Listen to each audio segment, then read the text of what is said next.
Selamat berjumpa kembali dalam pembahasan kita tentang berbagai tema yang mana tema-tema tersebut itu cukup menarik untuk kita kaji bersama.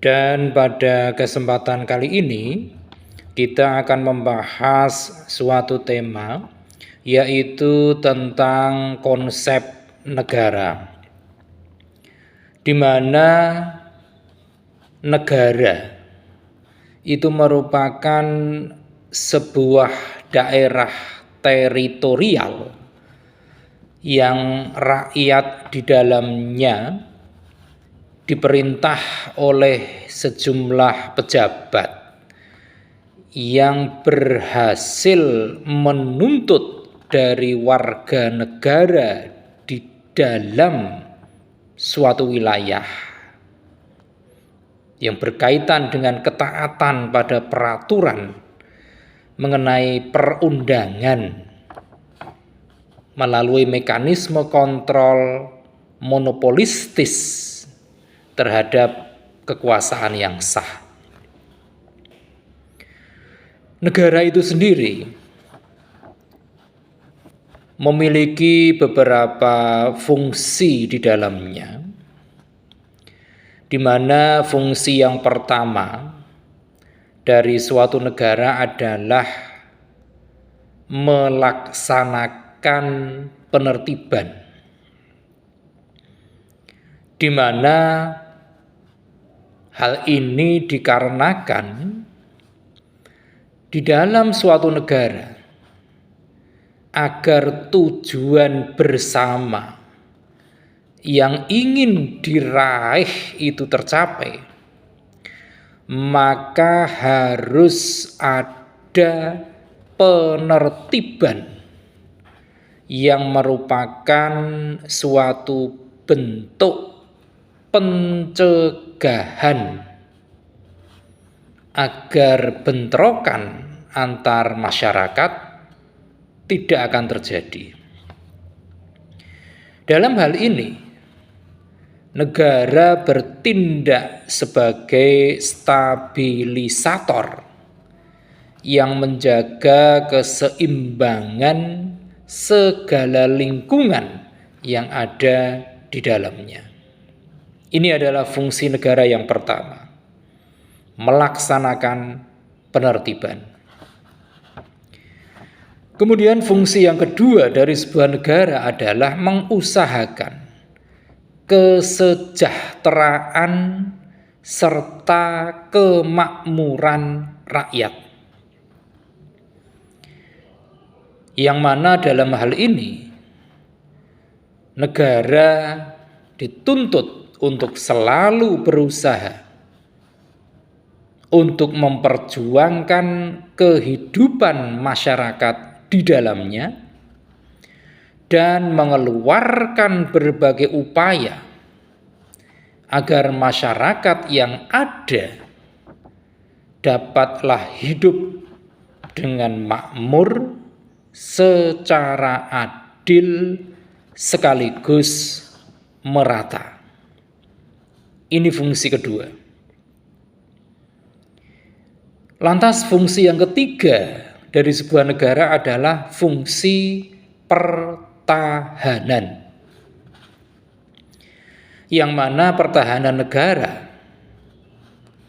merupakan sesuatu yang teramat penting bagi keberlangsungan serta berjalannya kehidupan dari suatu negara. Dan fungsi yang keempat dari kehadiran sebuah negara adalah menegakkan keadilan, yang mana ini dikarenakan keadilan merupakan hal yang juga teramat krusial dan bukan sesuatu yang dapat begitu saja terjadi, melainkan untuk meraih keadilan ini dibutuhkan suatu proses, yang mana proses itu cukuplah panjang. Itu tadi beberapa fungsi dari sebuah negara. Selanjutnya, di dalam suatu negara itu ada beberapa unsur yang menyertainya. Unsur yang pertama dari suatu negara itu adalah rakyat atau penduduknya, yang mana ini dikarenakan tanpa adanya masyarakat di dalam suatu negara, maka akan mustahil negara tersebut dapat terbentuk. Di samping itu, sekelompok individu yang tinggal di suatu wilayah pun harus dipersatukan oleh satu perasaan maupun tujuan, sehingga akan dapat terbentuk suatu negara. Ini unsur yang pertama, rakyat atau penduduk di dalamnya. Kemudian unsur yang kedua dari suatu negara itu adalah wilayah. Jika pada suatu negara tidak ada wilayah yang dapat dijadikan tempat untuk ditinggali oleh manusia di dalamnya, maka negara tersebut tidak akan terbentuk. Dan selain itu, individu yang ada di dalamnya juga harus tinggal secara permanen agar sebuah negara ini dapat terbentuk. Itu adalah unsur kedua. Kemudian unsur yang ketiga dari suatu negara itu adalah unsur pemerintahan, yang mana selain memiliki penduduk serta wilayah, sebuah negara juga teramat penting untuk memiliki suatu sistem pemerintahan di dalamnya. Pemerintahan ini adalah sekumpulan orang yang bertugas untuk mengelola kewenangan serta kebijakan yang ada dalam mengambil suatu keputusan dan melaksanakan kepemimpinan serta koordinasi pemerintahan dan pembangunan masyarakat serta wilayahnya. Ini unsur ketiga. Kemudian unsur yang keempat dari suatu negara adalah kemampuan untuk membangun suatu hubungan dengan negara lainnya. Dengan kemampuan menjalin hubungan dengan negara lain, sekelompok orang yang menempati suatu wilayah tertentu dan telah memiliki sistem pemerintahan yang layak, dan ini menjadi subjek hukum internasional ataupun tidak. Ini adalah beberapa unsur di dalam suatu negara. Nah, kalau kita berbicara tentang negara, ada beberapa bentuk dari negara itu sendiri. Yang pertama, itu adalah bentuk negara pada era Yunani kuno. Yang mana pada era tersebut, pada era Yunani kuno, terdapat 3 bentuk negara. Yang pertama adalah bentuk monarki, yang mana bentuk monarki ini merupakan bentuk negara yang berasal dari bahasa Yunani monos, yang artinya satu, dan archim yang bermakna memerintah. Ini bentuk yang pertama, monarki. Kemudian bentuk negara yang kedua pada era Yunani kuno adalah bentuk negara demokrasi, di mana bentuk negara demokrasi ini merupakan bentuk negara yang berasal dari bahasa Yunani juga, yaitu demos, yang artinya rakyat. Oleh karenanya, pemerintahannya dipegang oleh rakyat. Ini bentuk negara demokrasi. Dan yang ketiga, pada masa-masa Yunani kuno itu ada bentuk negara yang disebut dengan oligarki, di mana bentuk negara oligarki ini merupakan suatu bentuk negara yang berasal dari bahasa Yunani pula, yaitu oligeis, yang bermakna berbagai. Oleh karenanya, pemerintahannya dipegang oleh beberapa orang dalam suatu negara. Ini adalah bentuk negara pada era Yunani kuno. Kemudian bentuk negara yang kedua, yaitu bentuk negara pada zaman tengahan, di mana pada era pertengahan ini bentuk negaranya adalah republik dan kerajaan. Jika cara pengangkatan kepala negaranya ditunjuk oleh keturunannya, maka negara tersebut disebut dengan negara monarki.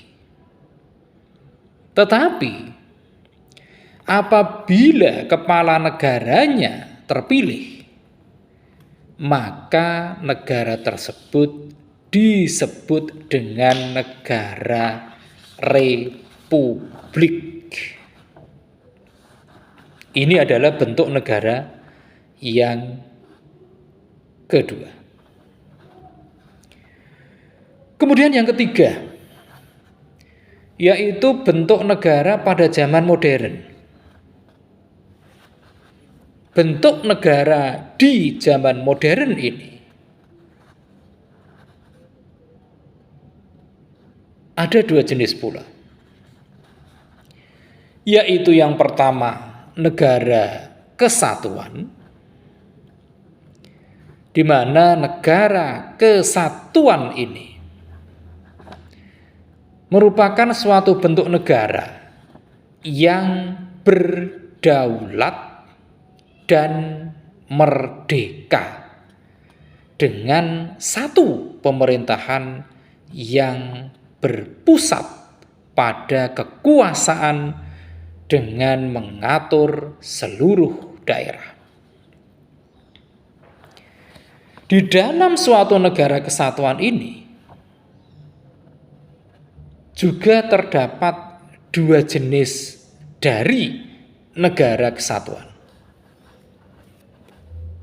Yang pertama, yaitu negara kesatuan dengan sistem sentralisasi, yang mana dalam bentuk negara kesatuan sentralisasi ini, pemerintahnya dipimpin langsung oleh pemerintah pusat dengan pemerintah daerah berada di bawah naungannya, yang melaksanakan kebijakan dari pemerintah pusat. Ini adalah bentuk negara kesatuan dengan sistem sentralisasi. Kemudian yang kedua, yaitu negara kesatuan dengan sistem desentralisasi. Yang mana negara kesatuan dengan sistem desentralisasi ini merupakan suatu bentuk negara di mana terdapat penyerahan wewenang dari pemerintah pusat ke pemerintah di daerah, yang mana ini seringkali kita mengenalnya dengan sistem otonomi daerah, atau bahasa yang lain adalah dengan digunakannya istilah swatantra. Nah, ada lagi bentuk suatu negara, itu disebut dengan negara serikat, atau lebih populer disebut dengan negara federasi. Yang mana negara serikat ataupun negara federasi ini merupakan suatu bentuk negara gabungan yang terdiri dari beberapa negara bagian dari suatu negara serikat. Penyerahan kekuasaan dari negara-negara bagian ini kepada negara serikat ini acap kali disebut dengan istilah limitatif. Itulah beberapa hal tentang negara, di mana negara kita, negara Indonesia ini juga memiliki bentuk juga yang masuk di antara beberapa jenis bentuk negara tadi. Dan kita telah sepakat bahwa bentuk negara kita itu adalah negara kesatuan Republik Indonesia, yang mana pemimpinnya dipilih langsung oleh rakyat yang telah memiliki hak pilih, sehingga proses pemilihannya mengedepankan prinsip-prinsip demokrasi. Dan pada pelaksanaannya, negara kita pun yang berbentuk kesatuan republik ini juga telah mengejawantahkan sistem desentralisasi, atau ya tadi yang lebih dikenal dengan otonomi daerah. Tentu dengan harapan bahwa progres pembangunan akan terus berlangsung di seluruh pelosok Nusantara ini. Tidak hanya terpusat kepada daerah-daerah, kepada wilayah-wilayah tertentu saja. Oleh karenanya harapannya adalah pada titik-titik tertentu nanti akan tercipta suatu keadilan dalam penikmatan hasil-hasil pembangunan. Demikian pembahasan singkat kita kali ini tentang negara.